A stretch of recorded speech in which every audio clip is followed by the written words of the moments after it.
Someday we'll get paid for this. Hey, it's Brother DT, another edition of Trippin Balls. It's been a while. How are you doing? I'm great. Trippin Balls is a show where we talk about trippin' and not so much balls, mostly trippin', so you can all relax. Tonight we have Nurse Jess sitting in because the Lieutenant Governor said she had to under the state law and environmental laws concerning constrictive workspace issues, and also, it's just nice to have somebody else around to help me out when I need it.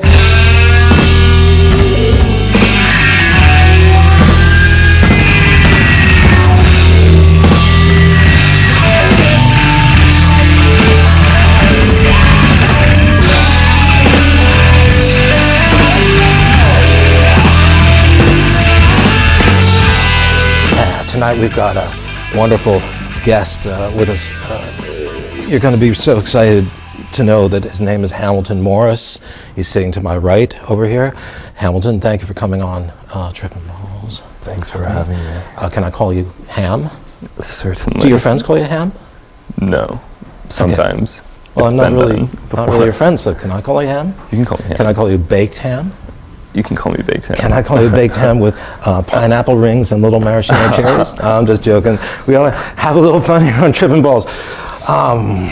So you're kind of like a roving reporter of some kind of sorts. You go hither and thither around the world seeking out mysteries. Isn't that sort of like what you do? Yes. Yeah. Certainly. How you seem like such a, kind of a normal kind of guy. I could see you working on a crime scene investigation task force of some kind, but yet you go do these things, you go seek out mysteries for us. What do you suppose made you want to do that kind of thing? You have something you're looking for? Yes. The opportunity to go do new and unusual drugs. And to drugs? Yes. Drugs. That includes many kinds of drugs. Right.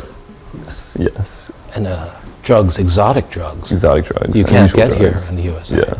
So you go all around the world and you try out drugs and see what's going on. But that's an easy answer. But what is it really that behind that? I mean, I'm talking about not the drugs, but what the drugs lead you to. Right. What is that you're looking for? The unknown. The unknown. The unknown. Why is that so mysterious? Why is the unknown mysterious? It's a trick question. Yes.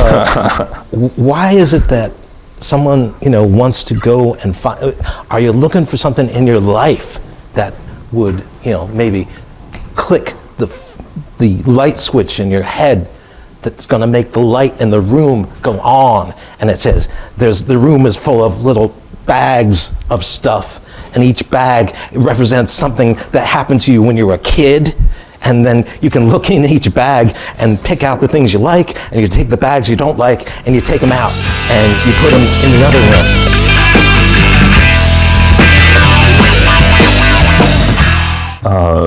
room. Sometimes. Yeah, exactly. I understand recently you went to the Amazon, the rainforest. What country is that in? It was on the border of Colombia, Brazil, and Peru. It's like a triple border. Yeah. Yeah. You were in search of an experience, were you not?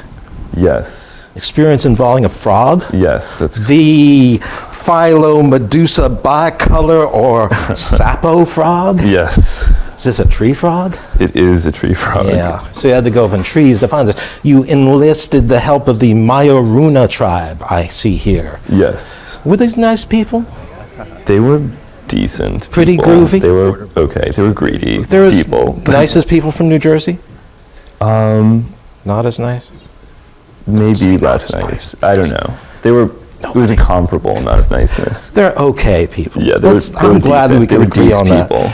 These frogs, now I've done a little research as I always do, and Nurse Jess is going to back me up on this because she knows all about this kind of thing, that to take these frogs, scare them a little with a stick, they start oozing out some kind of a syrup. You burn your skin with a cigarette, and then you put the syrup in, and then you become like Crocodile Dundee or something, right? Or is that what they're saying? That's how I read it. Yes. I don't know what they think it does. They have all different, I mean, they use it for everything. They use it for hunting. And for sex?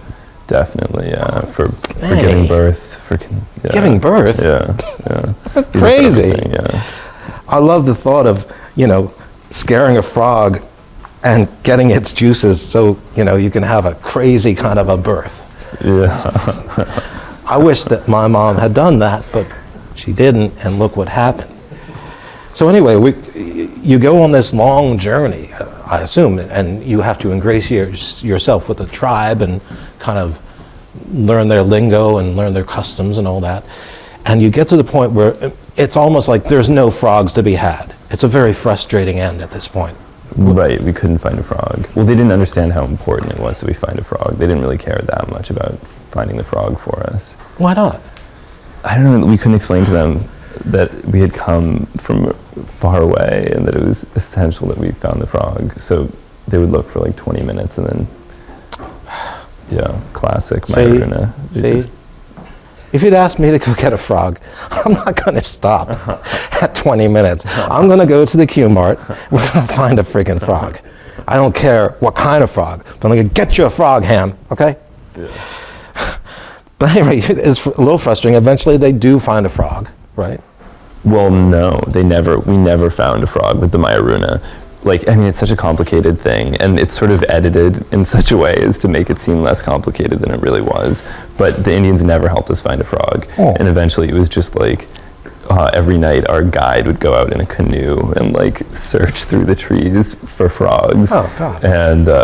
And then he, for whatever reason, even though we made it very clear to him that it was essential that we filmed finding the frog, because that was the whole point of the entire thing, he just like caught the frog and took it back to us without letting us film it. So then we had to like go back and put the frog back in a tree and go and film it as if we had just discovered it. But I mean, that's generally they don't do that sort of thing, but it had to be done in that case. And so the Indians never found the frog. No.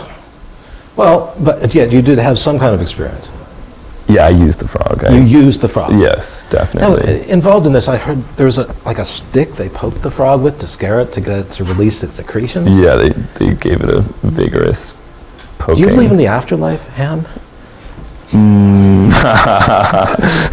I didn't take part in the poking. I know. I'm just saying, I suppose it was. Wouldn't it be funny if you found yourself with a huge frog with a stick poking you, and so that they could go out and hunt monkeys? That's what I was saying. What they're doing? They hunting monkeys? They hunt monkeys. They hunt among monkeys other things. to Yes, they eat a lot of monkeys. Yeah. Can I say that? I'm sorry. I'm really sorry. Just bleep that up. That blows my mind. Monkeys. Yeah. I don't really like monkeys, as I've stated before. They're a little hairy. They remind me of like a hairy human being that freaks me out, like the Wolfman. You know? Right. Wolfman? Yeah. Wolfman, that's the scariest monster of all. Because he's got hair everywhere. That's fucked up. The Wolfman. And Wolfman Jack even scares me. I mean, the idea of Wolfman Jack now really scares me because I think he's dead. And, if he was to come into the studio right now, I'd be scared because he's not only Wolfman Jack, but he's Wolfman Jack's zombie. And you've dealt with zombies, haven't you? I have, yes. What's that like? What I do with my head is my own damn business.